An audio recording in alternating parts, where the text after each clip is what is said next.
Yes guys, salamat. Nakatapos na naman ang isang araw ng pagtatrabaho. So ito, pauwi na po ako. Yes Lord, maraming salamat po sa buong maghapon na ako po inyong pinatnubayan habang nagtatrabaho. Salamat Ama sa kalakasan ng katawan. Dalangin ko po na patnubayan niyo po ako sa aking pagmamaneho pauwi sa aming tahanan na makarating po ako ng maayos. And thank you so much Lord God. This I pray in Jesus name, Amen. So guys, pauwi na. Nakapagbuno na naman ng isang araw. So ito yung buhay namin as a OFW. Sa bagay kayo rin naman dyan. Ganun din. Trabaho para sa pamilya. Pero ano nga bang silbi ng lahat ng ito kung sa buhay mo ay hindi mo naman pinapagpahalagahan ang Panginoon, parang paaliwala rin Alam nyo guys, sa totoo lang, walang sino man na hindi naghangad na yumaman pero para po sa akin mas importante is yung simpleng buhay lang, yung masuportahan mo yung pangangailangan ng pamilya, at yung nakakapagbigay tayo ng papuri o maging yung ating pagkakaloob sa Panginoon. Para sa akin is sapat na po yun na ma-enjoy mo yung buhay. Kasi sa totoo lang, wala naman halos kwenta yung kayamanan Kita naman natin ang dami-daming mga mayayamang tao na namatay pero hindi naman nila nadala yung kayamanan nila. Ako po ay avid fan ni Kobe Bryant pero nakakapanghinayang na ang aga niyang nawala. Sana tatanggap niya muna yung Panginoon, and I think natanggap naman niya pero ang point ko dito is kahit anong yaman mo magiging walang kabuluhan ng lahat kapag kinailangan ka na, pag pumanaw ka na. So para sa akin ang mahalaga po is yung ating kalusugan, yung pagiging isang mabuting tao, lalo na sa ating mga kapwa yun po ang pinaka value ng buhay, yung mapaglingkuran mo ang Diyos kahit sa pamamagitan lang ng katulad nito, yung ginagawa ko na mag-share sa inyo sa pamamagitan ng video na to.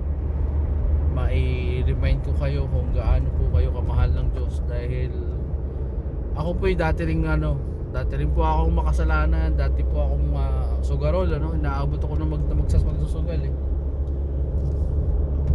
marami pong mga kasalanan na nagawa ko na rin, pero napag-isip-isip ko, tumatanda na po tayo, hindi po tayo bumabata, kaya kailan pa ba tayo magbabago so dapat wag na po nating sayangin yung mga oras natin. Hanggat may pagkakataon po ay magsisi na po tayo, humingi tayo ng kapatawaran sa Panginoon at iayos natin yung buhay natin, dahil mahirap na datnang ka ng ng kamatayan mo sa oras na hindi ka pa nagsisisi at hindi ka pa nakakapagbago.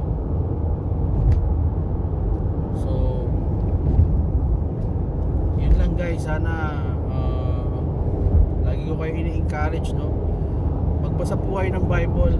Marami na pong way ngayon sa apps, mag-download po kayo kasi yung sa cellphone po meron namang apps para makapag-download ng iba't ibang version ng Bible, para anytime pwede po kayo magbasa. Ako nung una talagang tamad din po ako, wala akong time, lagi kong katwiran yun, pagod. patuloy po na sinusubukan ko na basahin nga yung salita ng Diyos. Napakasarap po na malaman mo, no? Yung lahat ng mga pangyayari, tsaka yung mga magaganap, nandun na rin ho eh. Kumbaga, detalyado lahat. The Bible is our guide, ano? Para siyang manual kung paano tayo dapat mamuhay, no? Nang naayon sa kagustuhan ng Panginoon. And isa rin po nating may tuturing na love letter sa atin yan ng Panginoon, dahil dyan po ay pinakikita ng Diyos yung lahat ng kanyang mga pagpapayo, paano maging isang mabuting lingkod, at kung gaano ka rin niya kamahal. Nandiyan rin po kung paano rin po siya sa atin minsan sumupil na parang magulang, ano? Kaya